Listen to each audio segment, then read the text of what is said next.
One shot, one kill. Everyone sniping loves that feeling, and only one sniper blaster in Star Wars Battlefront 2 can do it. It'll take 400 kills to unlock, but the NT-242 is worth the grind if sniping is your game. Stick with me and we'll cover the infiltration cards and which one to use at the end of the video, but first, it's time for the NT-242.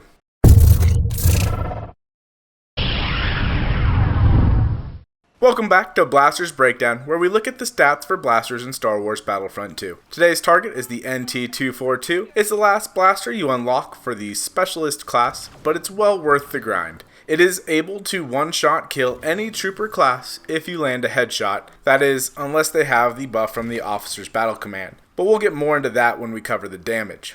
We'll take a look at the NT-242's modifications, cooling, rounds per minute, damage, accuracy, how it compares, and some cards to run with it. All numbers were gathered through extensive in-game testing in arcade and a ton of patience, but to be sure everything is accurate, we compared stats to BF Fulcrum's numbers as well. There's a link to his channel below and in a card coming up on your screen. Since the only numbers that differed were rounds per minute, we'll be using his numbers for that. Also, I went ahead and did a couple tests on the infiltration cards and which one is best for you to run, and I will show a clip of all four of them running at the same time, so that way you know which one you should be using at the very end of this video.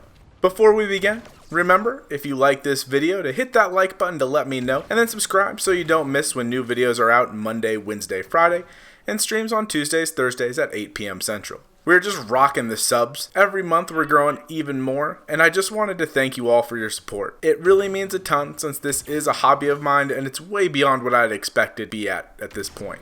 Also, be sure to check out our partners at StarWarsGaming.net. They're a great resource for Battlefront 2, and they're a great resource for news as well. There's a link down in the description down below. So let's get into the NT-242. Like all weapons that are unlocked in Star Wars Battlefront 2, the NT-242 has 3 attachments available. The attachments in order of unlock are Dual Zoom, Improved Cooling, and Disruptor Shot. Also, like all other weapons, you're able to have 2 attached at a time. And on the NT-242, I use Dual Zoom since, it's a sniper rifle, and Improved Cooling since that modification, if it's available, you might as well use it. The Dual Zoom gives 2 magnifications to your weapon. It's available to all Specialist weapons and a few others that are not in the Specialist category. This is great for long-range engagements, since you can zoom in just a little bit more. The downside to the dual zoom is when you're at full magnification, you do have a scope glint, which stands out to anyone that's paying attention. It is worth noting that if you're on the first magnification, there's no glint that shows on the scope, even when the dual zoom is attached. This applies to any weapon with the dual zoom option, and was changed in a recent patch. I want to say it was 1.2, but I'm not 100% on that. It may have been 1.1. The other 2 modifications we'll cover in their respective categories. Disruption Shot or Disruptor Shot will be in the damage section, and Improved Cooling is in the cooling section, which is next. The NT-242 has 3 rounds available without the Improved Cooling modification before it's forced to cool. This is the lowest in class, and it isn't much better with the cooling modification since it just goes up to 4 rounds available. The next lowest number of rounds available goes to the IQA-11 at 5 rounds without the cooling modification and 7 with it. Throughout this, we'll be comparing the NT-242 and the IQA since it's the closest in comparison within the category. The cooling times for the NT-242 are the same for all weapons in the Specialist class. A partial cool or manual cool will take about 1 second. It was a little less, but I used the animation time since there's no data mine numbers that I could find. And if you're forced to cool, the blue section comes up at about 1 second as well. The gold section comes at 1.5. And if you do a full cool without playing the minigame, it'll take you 2 seconds if you overheat. So you don't really lose too much time if you're forced to cool down with this weapon. Since this weapon is a one-shot headshot, I would recommend running the Marksman card with this one. That way every headshot will automatically refresh your cooling on the weapon and will decrease the amount of heat buildup per round until you overheat again. This is great for the Specialist class in general, but it's amazing with the NT-242 since you'll never actually overheat or be forced to manually cool if you're landing headshots. When it comes to rounds per minute, again the NT-242 is the worst in class at 75 rounds per minute. The next closest is the IQA, which is 150 rounds per minute. While normally I shy away from low rate of fire weapons, this weapon is well worth the slow rate of fire. There's no way to speed this up, since the only weapon that has a modification to increase rate of fire for the specialist is the A280CFE, but that weapon compares more to the assault class than to the rest of the specialist weapons. The biggest downside of the slow rate of fire is if you do not get a headshot or are not shooting another specialist, it will take 2 rounds to down a trooper with body shots. The slow rate of fire sometimes makes it hard to land that follow-up shot, since they can normally get behind cover after they take the first one. This can be a little frustrating, but it also feels so good when you drop someone in one shot. You feel like an officer with a blurk. It was a joke, calm down. There's really not much to cover on this, it just fires really slow. Moving on to the damage the NT-242 will deal. Normally, this is where I would put up a graph to show and give you a visual on the drop-off of weapons over range. However, the specialist DMRs, besides the A280CFE, do not suffer any drop-off regardless of the range. Giving the enemy a hug or shooting them from across the map, the NT-242 will do 106 damage per round without a headshot. This will one-shot another specialist and two-shot the remainder of the classes with body shots, unless they have the battle command buff on them. Then it'll take 3. If you use the disruption shot attachment, which is just a cooler name for ion shot basically, it'll do 99 damage per round. With this attachment, it'll take 2 shots for a specialist, officer, or assault, and 3 for a heavy with body shots only at any range.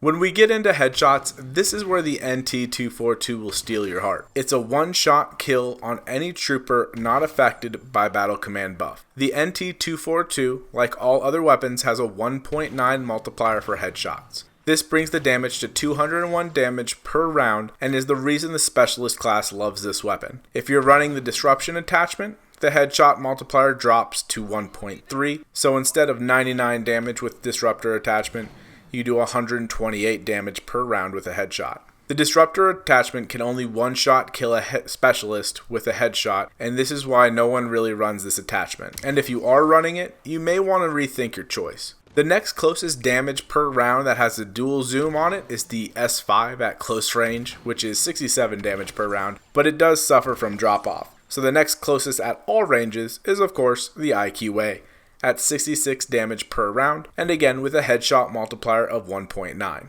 So a headshot with the IQA does 125 damage per round. The reason I bring this up in the NT-242 video is if you're running the disruptor shot, you might as well run the IQA, since the IQA has more rounds available, a faster rate of fire, and less recoil for those follow-up shots, and it does almost the same amount of damage with a headshot. If you're not using the disruptor shot, stick with the NT-242 because one shot kill. When it comes to accuracy, the NT-242 has a bit of a punch to it.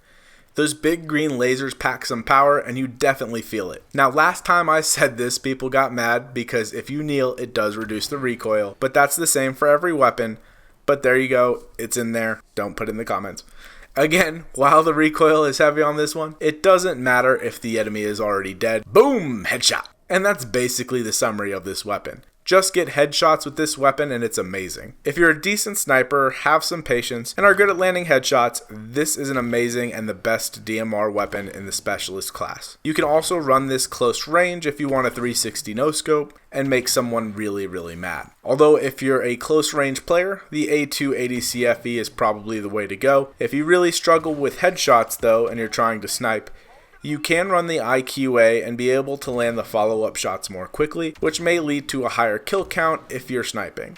But you will lose that amazing one-shot headshot kill feeling, which everyone is after if they're actually out there sniping. With this weapon, I run the marksman card as we stated before, which will refresh the heat with every headshot kill, which is basically every headshot this weapon puts out. I run this card on a lot of specialist builds since it's a good card to have around, and the cooling on these weapons is pretty low to begin with. I also tend to run the stealth card, which keeps your shots off radar and increases your melee damage. Now the melee damage doesn't really matter with this weapon as much, but staying off the radar is always good if you're trying to snipe. The final card I recommend is the personal shield. You'll lose the binoculars, but the binoculars don't work half the time anyway. The shield will allow you to more safely reposition, especially if you start taking fire. Now granted, the ion turret will lock onto you and take your shield out in one hit, but don't get me started on turrets. Now if you're thinking of using an infiltration card to try to offset the lack of close range survivability, it's really not worth it. Or if you're going to do it, only run the hardened version of infiltration. I'm not sure if it's a bug, but the normal version and hardened version is active for 25 seconds without firing a shot. The scrambler infiltration is active for 17 seconds, and the kill streak is active for 13 seconds. So for kill streak, you get half the time of a normal infiltration, and each kill only refreshes at max level 55%. If you want to have the same amount of time as the normal version, you will need to net 2 kills very quickly after activating kill streak. In order to get the benefit from the card, you'll need to get a third in the same amount of time normal infiltration is active. If you find that hard to believe, here are all 4 running at the same time without firing a shot.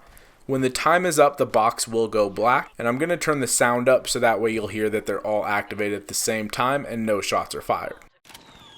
Need to fade. Ha! The walker is coming online. See to her safety. Main system's online.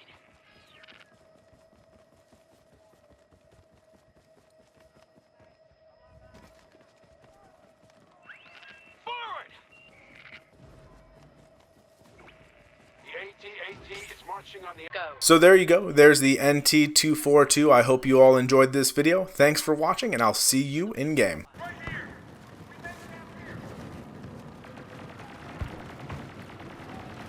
Armor capsule online.